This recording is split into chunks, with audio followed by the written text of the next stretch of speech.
Olá, pessoal. Prazer grande estar aqui com você mais uma vez. Meu nome é Cosme Sérgio. Desta feita, vamos trabalhar com ética no serviço público. Você, candidato a concurso em qualquer parte do país, seja um concurso federal, seja um concurso estadual, seja um concurso municipal, seja um concurso da administração direta, indireta, seja do Poder Executivo, Legislativo ou Poder Judiciário, não importa.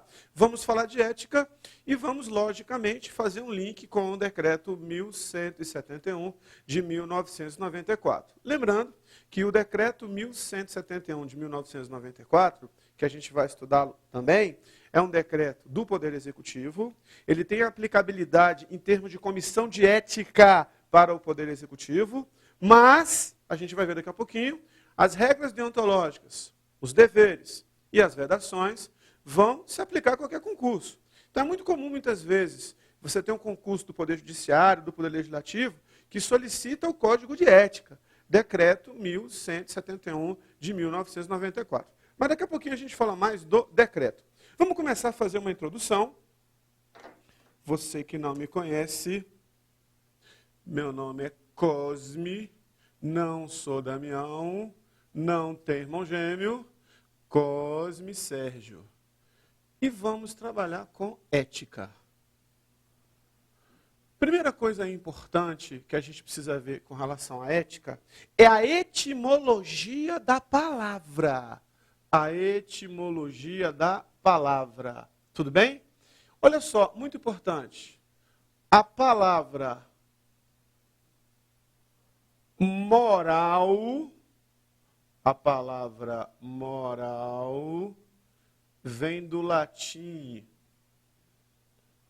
mos, que quer dizer costume.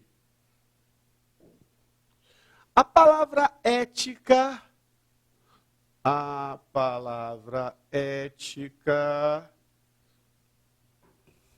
ela vem do grego ethos, que quer dizer costume. Ela vem do grego ethos, que quer dizer costume. Ou seja, tanto a palavra ética quanto a palavra moral estão relacionadas a costume. Se essas duas palavras estão relacionadas a costume, a gente pode definir assim ética. Lembrando que é comum você ouvir aquela expressão, tudo dentro da ética, tudo dentro da moral, tudo dentro dos bons costumes. Com certeza, você já ouviu essa expressão. Dentro desse contexto, a gente pode conceituar ética. O que seria ética então, professor? Padrão moral de conduta aceito pela maioria da sociedade. Padrão moral de conduta aceito pela maioria da sociedade. Padrão moral de conduta, professor? É. Professor, aceito pela maioria? É. Queridos, quando eu falo para você maioria, eu estou falando da sociedade como um todo. Quando eu falo para você maioria, eu estou falando do grupão. Por que eu estou falando grupão para você? Tem sempre uma galera do contra. Tem sempre uma galera que não concorda com o padrão moral. Por exemplo, é só exemplo, sem preconceito, os hippies. Eles têm o seu próprio padrão moral de conduta e este padrão moral não necessariamente está de acordo com o padrão geral. Por exemplo, os ciganos têm o seu próprio padrão moral de conduta, né, para eles. Só que o padrão ético que a gente está abordando não é um padrão de um grupo específico, é o padrão geral, o padrão da sociedade como um todo.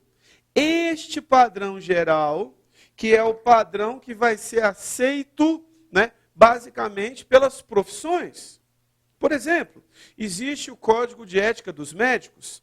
Esse padrão geral vai ser aceito pelo Código de Ética dos Médicos e eles vão adaptar este padrão geral à sua realidade. Você tem um padrão geral, por exemplo, dos advogados, tanto que existe um Código de Ética dos advogados. Esse padrão geral vai ser o padrão aceito por eles.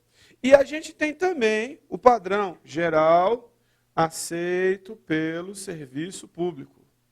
Aceito pelo serviço público.